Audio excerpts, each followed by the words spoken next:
Hello, my name is Christopher Seha. I'm the creator of College Toque, and today I have Jason Liu, who is a video specialist for Stone Brewing. Hello, Jason. How's it going? Good. How you doing? Good. Thank you for having me here. Yeah, of course, man. Thank you Excited for to be doing this for you. Yeah, I appreciate it. Thank you for doing this, especially during like a weird time right now. But we'll talk about that later. First off, introduce yourself. How'd you end up here over in North County, San Diego? So I ended up going to Cal State San Marcos. I'm originally from Ukiah, a small town out in the Inland Empire. Okay. So close to actually like San Bernardino, Redlands, all those areas. And I had a couple different college choices, and I think I was deciding between Chico State and San Marcos. I had a friend who ended up going over here, so I went and visited her. And I kind of like fell in love with the school from there on out. She had me meet Coach Scott. She had me come see the dorms and the campus and just like the area. Took me out to like lunch. So I kind of fell in love with San Marcos at that point, and then ended up going to school here and running cross country and track and field for Coach Scott and San Marcos team. San Marcos team, Cal State, and then can you explain your college experience at Cal State San Marcos?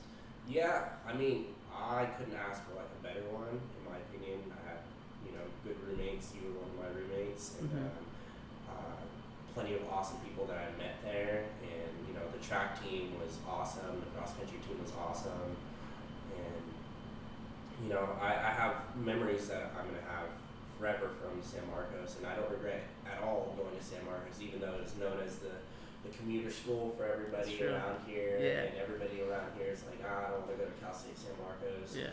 I thought it was like the right fit for me, and I ended up getting the most out of it between doing internships, sports for them, having friendships that are going to last a lifetime from there. So yeah, college was great. I had a lot of fun, and the small school vibe ended up being exactly what I wanted, because I came from a small town, so.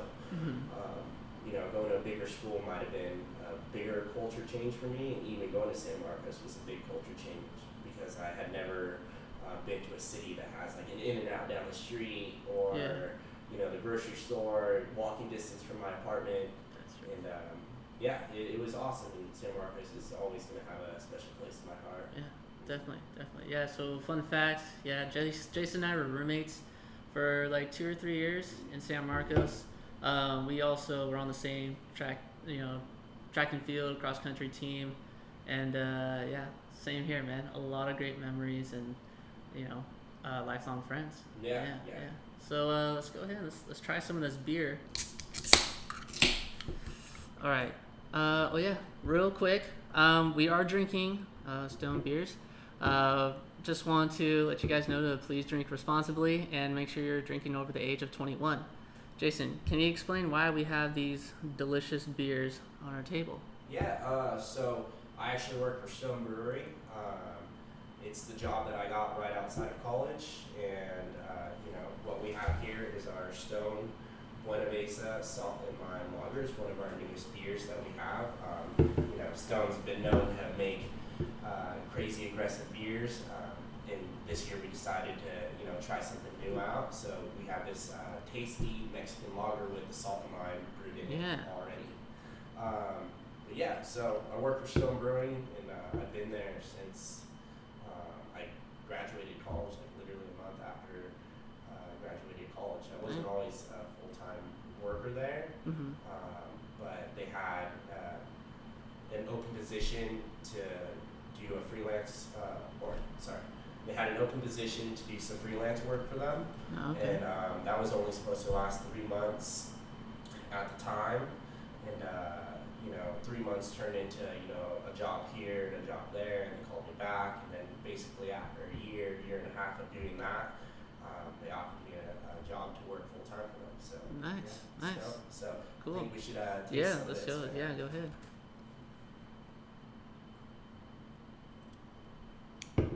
Okay. It's definitely a lager.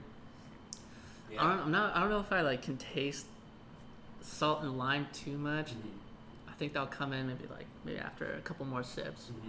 Yeah, I mean, it's one of those beers that it's not supposed to be Corona. It's not supposed to be, Pacifico or any of those kinds of beers. It's our own take on the Baja style lager. Yeah. And, I know the brewers pretty well, and the guy who, came up with this is a guy named Ben, and he was like, I really like Baja style lagers.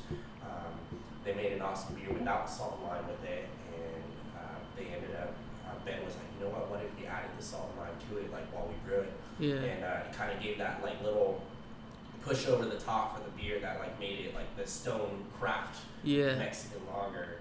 And the more you drink this, the more you kind of get, like, that corn, tortilla chip, like, maybe a little hint of salt, and a little bit of lime that's splashed on it. It's kind of like something that comes in the more you drink this beer. Yeah. Let's see. Try one more taste. Okay.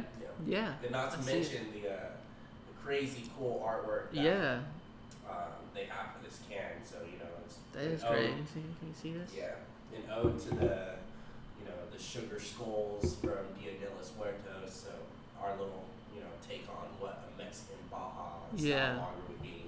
Nice, man. I love the artwork. I love the taste. It's not like a crazy heavy beer, but it's delicious. Yeah. But going back to, so we were talking about freelance work. How did you even find that job? Did you find it on I don't know, LinkedIn or something, or Glassdoor? So funny enough, all throughout college, I had always been a fan of Stone Brewing. It was right down the street from us. I know I was only 18, 19. I was 21 when I graduated, believe me, but I would always wear their merchandise because I just thought it looked so cool. Yeah. Like the gargoyle, and I had a bunch of friends who worked there, and I couldn't wait to try their stuff when I was finally 21 too. So I actually think the very first beer that I ever had was a Stone smoked porter, which is a smoked beer.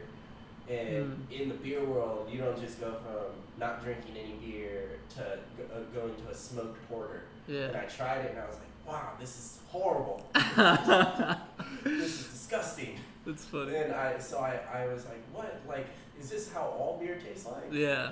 And I was like, I showed it to somebody else who had been drinking Stone for a while, and they're like, dude, you went for one of the most aggressive beers that they have right now. Really? Like, here, you should try something else.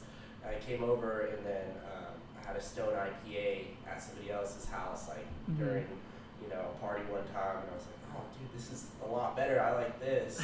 So just that being the backstory of Stone, I was always a fan of them, and I wanted to work for them all the time. I applied to their company store. I think I applied maybe 4 or 5 times. Yeah, really? And nobody ever got back to me. So I was constantly checking their job boards. Is the company store open? Can I be a host? Can I work in the restaurant? Can I do whatever? Yeah. And then right when I graduated, one time they posted a job posting for a video production freelancer. And I was like, oh, dude, this is cool. Maybe I could get this job, maybe it'd be cool. And then I applied for it, and I think 2 days later, I got an interview with this guy named James. Now to this day, still a mentor to me and a really good friend. Nice. Talked to him and showed him a couple of things that I worked with San Marcos, because I was doing a lot of video work for them. That's athletics. Right. Yeah, athletics, I remember. Yeah, and so they just kind of liked the way I was already doing some work, and I was kind of leading that portion of San Marcos's video and sports world, and they gave me a chance, hired me as a freelancer. And now, were they paying you at first? Or yeah, it was through pay, so nice. it was a good setup. Nice. Not crazy good pay, because obviously. Yeah, they're just trying to test you out real quick. Yeah. Okay. But more or less, with my passion for their company and also for video work, I ended up, I don't think I mentioned it before, but I'm their video production specialist for them. So it kind of just was two passions that lined up together. Was my passion for video and my life for their beer. I see. Nice. For beer in general, but there's beer specific. Wow, 2 passions in one. That's pretty nice. Yeah. There you go. So can you describe the qualifications, the qualities that make you a good fit for this position? Yeah. So I do have to say I put in a lot of time doing internships for San Marcos, a lot of time doing stuff for classes. So what it looked like to get to that point was a lot of like work for free, a lot of internships, a lot of learning from other people who are better at my position, and yeah, it's just for something like video or photography, it seems more like a hobby, and matching that up with a job career was kind of like a hard thing for me to see at first, because it's like, oh, can you really get paid well for doing video? Can you get paid well for doing photography? And this is far before Snapchat was huge, and TikTok and Instagram was a huge platform. So I think more so these days in like 2020, you can totally see yourself like, video is a big field where you can get paid a lot. But back in 2013 when I decided this, it was like, okay, I'm going to take like a really big risk on where I'm going to go with my career path. I met a guy while I was doing Csusm athletics, doing track and field. His name was Matt, and he was the sports information director. And he kind of brought me under his wing, under sports information, said, we don't really have video, we don't really have a photographer, but we kind of hire people to do it here and there for us, but you could be our intern. And he's like, go get yourself a camera, go get yourself a laptop that you can edit on, and we'll get you set up. And so wait, so you did that all on your own? Yeah. So you so you're working super hard to get your own camera, your own laptop, learn everything on your own. Yeah, so I mean, I don't know, working super hard to get the camera and everything, but it was one of those things where he was like, yeah, we can get you set up, we can get you to learn. So I like got a Best Buy credit card specifically so I could finance a camera and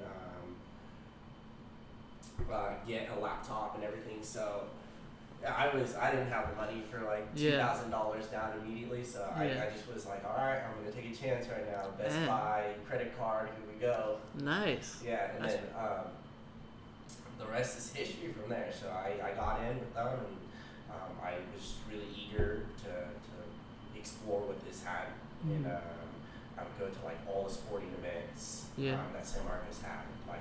And that's like pretty hard to do in itself, just because you have school and we had our own practice, and I had to try to make other people's practices, other people's games, go travel to other people's stuff. So I was pretty busy on top of that, and working at a restaurant job. So where at? At Slater's 50/50. Slater's 50/50. Yeah, Slater's. Good old Slater's. Yeah, definitely was a spot. Yeah. So more like the qualities and the qualifications we're looking for is more like being like a hard worker, willing to learn, and also can you just like talk about like kind of like the technical stuff? Yeah, so I mean, if you break it down more into the specifics of what it took to like really learn, it's you gotta get yourself familiar with the camera itself. That's like the most basic thing. Learn about like lighting and what looks good on a camera, and really deep diving into the equipment that you're using with, and then that was just like the base of it all. And then next thing's like learning audio, and then learning how to like work in a studio, and learning how to take direction, like creative direction is probably the biggest thing, because somebody else has like a vision and they tell you to make that vision happen, and you're the photographer, videographer going like, okay, like I see what they want, and now you have to like create and map this out in your head, and kind of like jot down and write down like, okay, like if I'm gonna make a video that looks like this, I need this shot, I need this shot, I need to like bring this sort of light. So there's a lot of planning that goes into video shoots as well. And I guess more so looking at it, I do like a lot of interviews, so learning how to interview people was another skill that I had to learn. So in that at first can be difficult, because you have to get people used to having a conversation with you. Yeah, especially like one-on-one. Weird. Yeah. So that's like a new skill. So there's so many different like things that I had to learn to begin to be better what I was doing, like personal, like interviewing skills, technical skills with the camera, and that's not even talking about once you're done learning all those things and putting it into a computer and learning how to use Adobe Premiere, Photoshop, and all those like other different programs to be able to really maximize what you're doing and translate what the camera's doing into like a full-blown video. And so as you were applying for this job, you had your own portfolio of like pieces that you worked on from San Marcos that really helped you get this position right now. Yeah, exactly. Okay. So a lot of game highlights and a lot of like, sorry. No, you're against the beer. A lot of game highlights, and then this is all stuff that we posted to YouTube, and doing banquet videos where like people are just having fun. I think the biggest project video that we did was a You Can Play video. It was for the NCAA, and basically it's like a video of just like, no matter what race, gender, sexual orientation, like whatever you are, if you're really good at your sport, you can play for San Marcos. So, and I think a lot of people kind of remember that from way back when we did that. But I think that was one of the cooler projects that I got to do. Yeah, that's definitely a great accomplishment. Nice. You want to try another beer? Yeah. All right. Can you explain this next beer that we're drinking, Jason? All right. So we have another beer here. Sorry, Notorious P.O.G. The P.O.G, if you don't know, it's a passion orange guava. It's actually a Hawaiian term. And so this is a sour I like it. beer. Yeah, it's a well, technically this is a Buenaveza, which is an ode to like an older style that Germans brew, but it comes out a little bit more tart, like a sour would. So I kind of more or less explain to people that it's a passion orange guava sour. So it's pretty good. I like it. Kind of like the brunch beer that we make. Like this kind of tastes like a mimosa. It really does. Yeah. I could crush this all day. This is this is so good. What we call your mom's favorite beer. Yeah. Oh yeah, that's right. Yeah, your Sunday beer. Yeah, that's right. Wow, I really like the taste of that. Is this like a yearly thing or is this a seasonal kind of beer? Funny enough, yeah, it's a seasonal. And the really funny story to this is this wasn't actually going to be a beer that we produced. And then we were sitting in a marketing meeting one day, and this is when I was still working for Stone and for Yard House at the same time. And I was like, you know what? This beer would sell like crazy if we had this, produced it like full-time, seasonal, and it wasn't part of our beer calendar. And I sat down in a meeting with our CEO, our CCO, and our VP of marketing, and then we took a vote like right then and there. The whole marketing team, like, how many people on the team want this beer next year? And like, I think 9 out of 10 people, if I could put it in a small number, were like, yes, we want this beer. So wait, so you pitched this? You're like, we should do something. This one. Yeah. So this beer is on our annual releases because I stood up and I was kind of like scared because I was like telling the CEO. Tell me about that. Yeah. Tell me about that. You're in a room with like very high up in the company, like executives. Yeah. Tell me like your feelings about that. Yeah. So how you feel. It's kind of scary. I handle a lot of meetings with executives all the time. Yeah. So I'm the one and only video production specialist for us. So anytime it has anything to do with like an internal communication with our CEO to the rest of the company, I'm always like doing one-on-one interviews with him, and he's like doing announcements like, "Hey, Team Stone coming at you from our video studio." So I'm in a lot of conversations with our executives, and fortunately enough, they're human beings. They're executives, but they talk to you and they treat me exactly like I'm just one of their peers. So it makes it really easy from somebody who's far below their position to go up and talk to them and try to make like a point or try to tell them like, hey, this is how I feel, and they listen. So I think that's one thing that I do enjoy about Stone is that from the leadership down, there's a very good communication chain. Yeah. That's really good to hear. Now, is that like your typical day at Stone? Like, I know it's like during COVID time, but what was it like before COVID? So my typical day, or I guess let's broaden it out to like a typical week, Yeah. would be things like internal communications, where we have company messages, and any executive could request me and say, hey, I just want to talk to our team about certain aspects. So like if the brew crew, the brewmasters want to like give a message out to their team, we film with them, and then they send it out via email to the rest of their team. And that works with every other facet of the company, because we are a global company, and we have locations in Escondido, Richmond, Berlin. Right now we still are an international brewery because we serve beer all around the world. Mm-hmm. But as far as our locations, it's mainly in the United States right now. Yeah. But yeah, so internal communications with them. I make beer videos.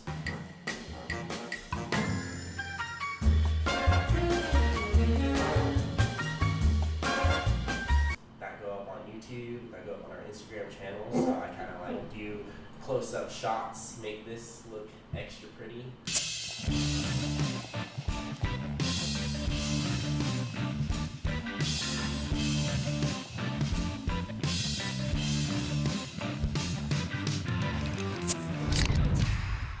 Yeah. And doing those kind of like funny things that you would see on commercials, like beers pouring all extra slow. Yeah. Making the beers look like really awesome, or doing photography for them that might end up on posters, or trucks that are driving around on the freeway. Yeah. Or we're just now starting to do a little bit more like billboards for the first time ever. Really? So stuff like that is kind of like on my day to day. Okay. And then I also like handle anything that comes in from anybody else. Basically, if we have another photographer that we hire to go just have fun, take some photos of the beer, Mm-hmm. I'll get all their photos in, look at them all, say like these are good, these are not good, because we have a certain style, the way that the brand is represented. Yeah. If there's any video work, like we had an event, I'll go to the event, film something, maybe bring somebody else with me as a freelancer and have them send me some video that they got to. Okay. So do you find your own freelancers, or does Stone do that for you? Mm-hmm. Do you I find find your my own, Okay. yeah. So it's basically anybody who like I've worked with before. Okay. I know can like do some good Some work. good stuff. So basically, I view as, hey, I was the freelancer before. Yeah. So maybe this could turn into something for somebody else in the future if our marketing department gets bigger. Yeah. But as of right now, it's just freelance work for people that I know who do good work, who could use an extra, paycheck here Exactly. and there. Exactly. So yeah, Cool. that's like more so Nice. like the day to day for me. Going into like our next question, what is some of the challenging parts about your job? I think the most challenging part for my job specifically is that we have such a small marketing department. Mm-hmm. So within our department, there's only maybe one or two people at every position. So the hardest part is, being one person and getting so many requests. Yeah. Because I'm not only the video person, but I'm the photo person, and I'm like the internal communications guy, and I'm also the public facing like video guy. So Yeah. all the different things that end up coming with the job, like if everything's coming in at once, we have a new beer release, we have sales videos that we have to make, or internal communications, and I'm the only person who has to do it. I think it kind of gets like pretty hectic Yeah. with my workload.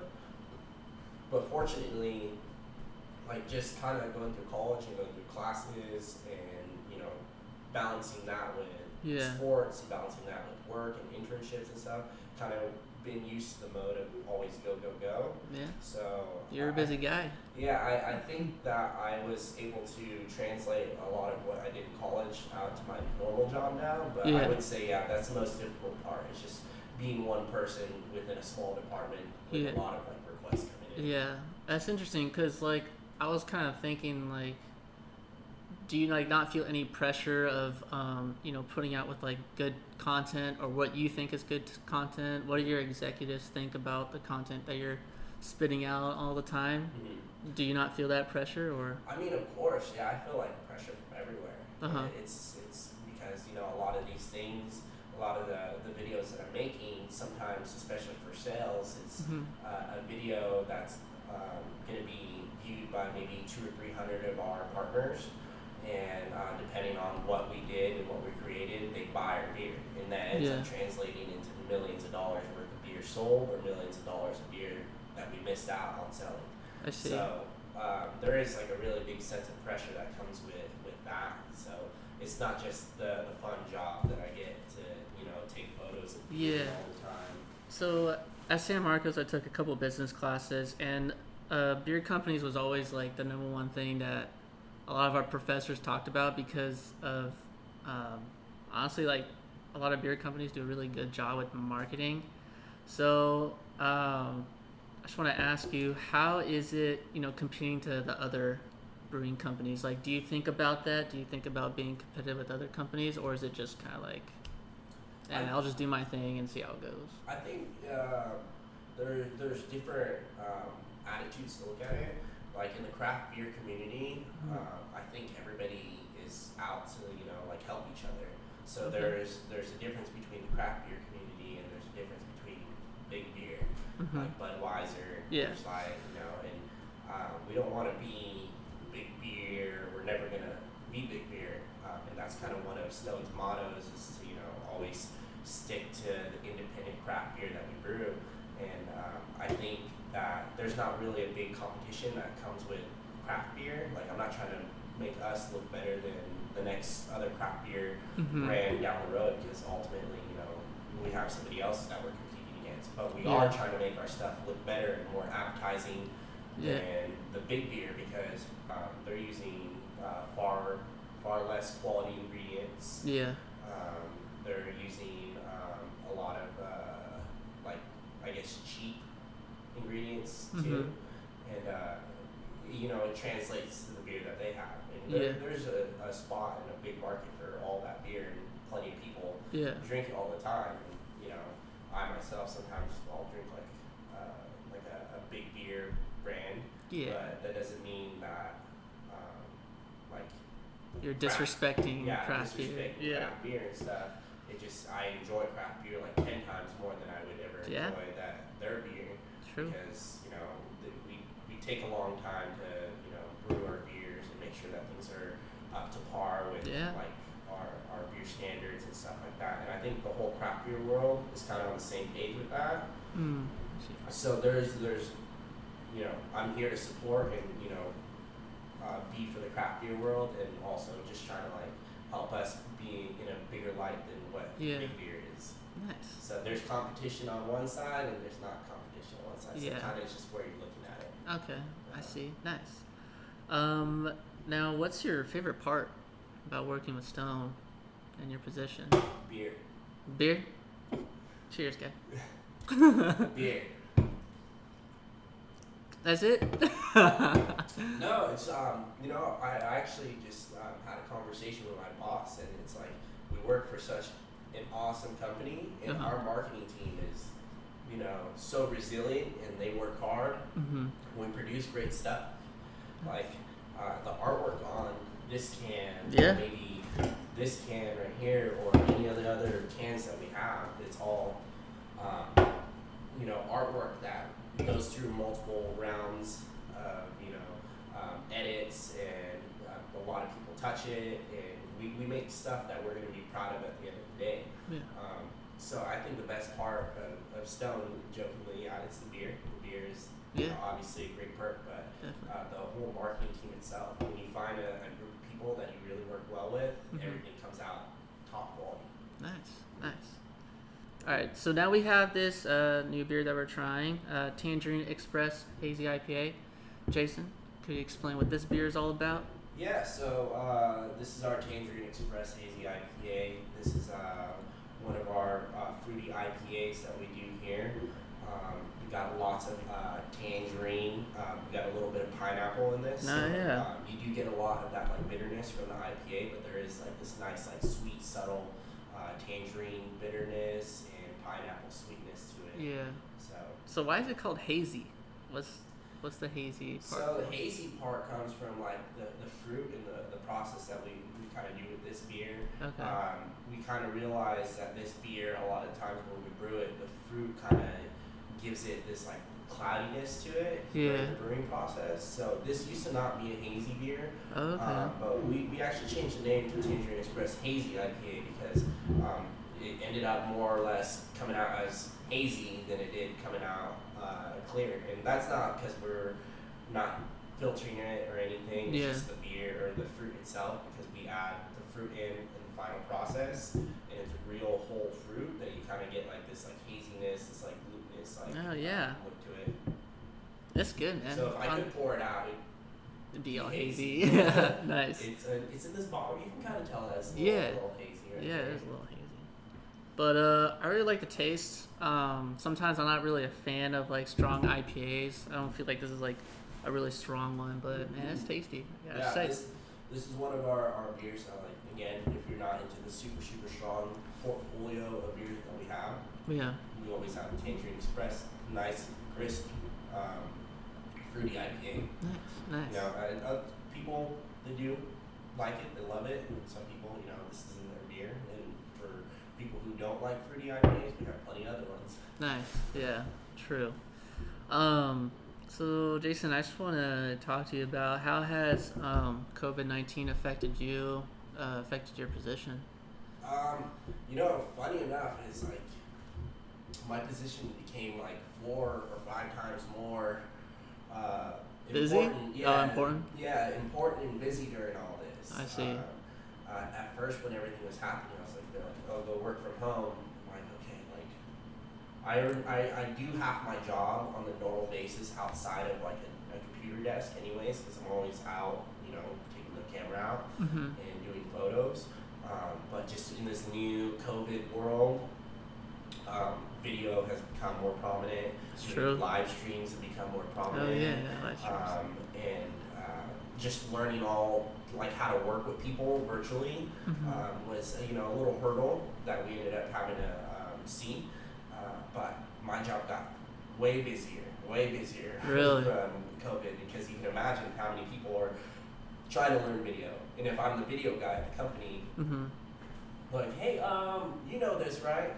Oh, I see. Like, so everybody's hitting me up for like random projects, or advice or help, or setting up their cameras a certain way. I see. To stream the best when we're doing our meetings via like Microsoft Teams or Zoom or like whatever it's at. I see. So hey, which one do you prefer, Zoom or Microsoft Teams? Zoom. Okay. Yeah. That's funny. Sorry, go ahead. What were you saying? There's been a lot of hurdles to figure out with the different platforms, but I see. But Zoom has been one that's pretty nice. I see. Yeah. Nice. I think they were pretty well equipped for COVID. Yeah, they were. Yeah, I use Zoom at my work too. Yeah, so it's nice. I wish I invested in some stock. Yeah, I know, right? So, after COVID-19 is hopefully over, I don't know when, but what are some future goals for yourself? Are you looking into anything more like career or personal, or doing more school possibly? Yeah, I think I have a lot of plans for the future. I think one of them, educational wise, I do want to go back. I want to get my master's, maybe in something like TV, film studio, that kind of like area. Yeah. So I do want to go back eventually, which I think might be the next year or two. Nice. My master's degree. Nice. As far as personally, I've been telling my girlfriend for a while, like I want to do like weddings and like couples portraits and do just people portraits. I think in the last like year or two, I've been trying to do that a little bit more. Yeah. And I think it's going pretty well. I've been able to gain like really good experience with like a lot of people who want to do portraits for them. Or want me to do portraits for them. So that's on a personal scale. I want to like learn more about photography. Yeah. I know a little bit more about video right now, but photography is something that's like kind of can come hand in hand with it, and I want to get better at that. And I think career-wise, I like I see myself at Stone for Yeah. the foreseeable future. Nice. I love working for them, and you know, whatever I can do to gain more career experience and help back them and support them in any way, and they support me as well. Yeah. I just want to like stick by them, and I really love working for them. Nice. So Nice. whether that leads to me developing another like newer manager position when I get more tenured into the company, Yeah. or whether that like kind of leads to something else in the future. I don't know if I'm going to be there for the next 10, 15, 20 years, but because it's kind of a hard future to tell. Mm-hmm. But for now, I just want to keep learning, doing better for them, applying my work and everything that I'm learning on the day-to-day basis to my work with them, and maybe that translates to the better product photography, to better videos being made, all that kind of stuff. Nice, man. That's good. That's good that you have future goals and you're thinking about what's next. I think that's a really important attribute. So now looking back, before your career and looking at San Marcos, was San Marcos, worth it? Was it worth the investment to where you are today? Yeah, I mean, I think my advice for anybody who's looking for like schools and stuff is just kind of like really fall in love with the place that you're in, and that's exactly what happened with San Marcos. Like I fell in love with that place. It was 100% worth it. I have relationships that I created there that are gonna last a lifetime, and just where it was and where my career is now is just like I ended up in North County, San Diego. I worked for North County, San Diego brewery. I really love beer, and I really followed a lot of my heart, and I kind of took a risk, doing video in an uncertain time, whether video is going to make a lot of money or not money, or I'm not saying I make a lot of money, but I can actually have a career in this field, and it was 110% worth the investment. Nice, man. So I think for anybody who's looking towards their future and choosing a spot to be in, I think consider where the location is, and if you're going to be happy going there for an extended period of time, and also just look at like the kind of career paths that you can gain from going to that university. San Marcos has really good business programs. They have really good arts programs that are coming from them, and I know a lot of people from there who are getting like really good, successful jobs. So just kind of look at the university where you're going to and where your end goal is supposed to be, and I think wherever anybody ends up choosing, they'll choose the right spot for them. Nice, man. That's good. Well, that was my last question for you. I really appreciate you helping me out with this. I also, I just think you're definitely like a hard worker, and you definitely work to where you're at today. And I think that people should, replicate that, learn from that. So, hey, I really appreciate it. Cheers. Cheers. Yeah. Thank you all for watching. Like and subscribe if you want more stuff. I know right now is a weird time, but if you know anybody who is willing to do an interview with me, please just let me know. Thank you. All right, that's it. That was good. Yours turned off, but mine stayed on. Yeah, so I just looked at yours. Yeah. It was like kind of perfect.